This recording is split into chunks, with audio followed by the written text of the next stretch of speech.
Hello everyone, welcome back to another new mini vlog. আশা করতেছি আপনারা সবাই খুব ভালো আছেন আর আমিও আপনার আশীর্বাদে খুব ভালো আছি। সো যেহেতু আমার দিদির অফ ডে আসলো, তো আমি হসপিটাল থেকে আমি আর আমার দিদি মিল্লা বাইরে গেলাম ঘুরতে। বাট যেদিনই তাই আয়ে unfortunately or fortunately I don't know, but ওই দিন বৃষ্টি থাকবোই ব্যাঙ্গালোরে। মানে ওই দিন ওয়েদার ডিসাইড করে যে তারা 2 বোন বাইরবো, মানে বৃষ্টি লাগবই।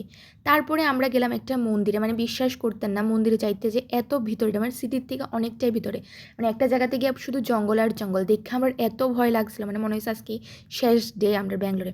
বাট যখন মার মন্দিরে আইলাম, এই ভিউটা দেখার পরে সব কিছু আমি ভুলে গেছি। মানে এত সুন্দর ভিউ, এত সুদিং প্লেস।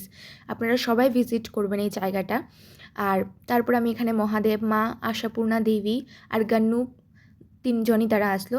তো তারা দেখে আমার সব চিন্তা সব কিছু দূর হয়ে গেছে মানে আমি আর আমার দিদি এত একটা টেনশনে আসলাম, এত দূরে আসলো মন্দিরটা, মানে প্রচণ্ড দূরে, শুধু জঙ্গল আর জঙ্গল। আর ফার্স্ট টাইম যাইতেছি, তাইও গেছে না, রাত্র হইতে আসলো, আরও দিন প্রচণ্ড বৃষ্টিও আসলো, মানে 7টা বাজে রাত্র। বাট তারপরেও এতটা পরিমাণ ভয় লাগছে। এবার যখন মারে দেখছি সব কিছু মানুষ টানুষ দেখলাম, মানে প্রাণে একটু জলাইছে আর কি অবস্থা।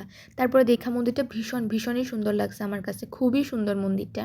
আপনারা যাইবেন। এত বৃষ্টি হইতে আসলে ওই দিন, আর বৃষ্টি নামার কোনো, মানে বৃষ্টির কোনো বন্ধ নেই। তারপরে আমি এই ফুলটা দিল আমার পুরোহিত মশাই, মানে কী করতাম, মারা এত সুন্দর ফুল দিয়ে পূজা দিচ্ছে, এরপর এটা আমি পাইলাম, অনেক অনেক ভালো লাগছে আমার গিয়া।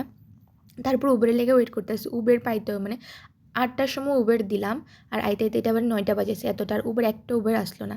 তারপরে এরপরে ফাইনালি আরেকটা উবের আইলাম, আর এই উবের খুব ভালোভাবে আরেকটা রোড দিয়ে আমরা আনছি। ওই উপরওয়ালা জানি কোন জায়গা দিয়ে আনছে, এত জঙ্গল কেটে আসলো ঠাকুর আমি জানি না। বাট যাই হোক, দিনটা ভালোই গেছিলো, সব কিছু ঠিকঠাকই আসলো। তো ব্লগটা ভালো লাগে একটা লাইক শেয়ার সাবস্ক্রাইব করবেন, আর নতুন ব্লগের জন্য ওয়েট করুন। বাই।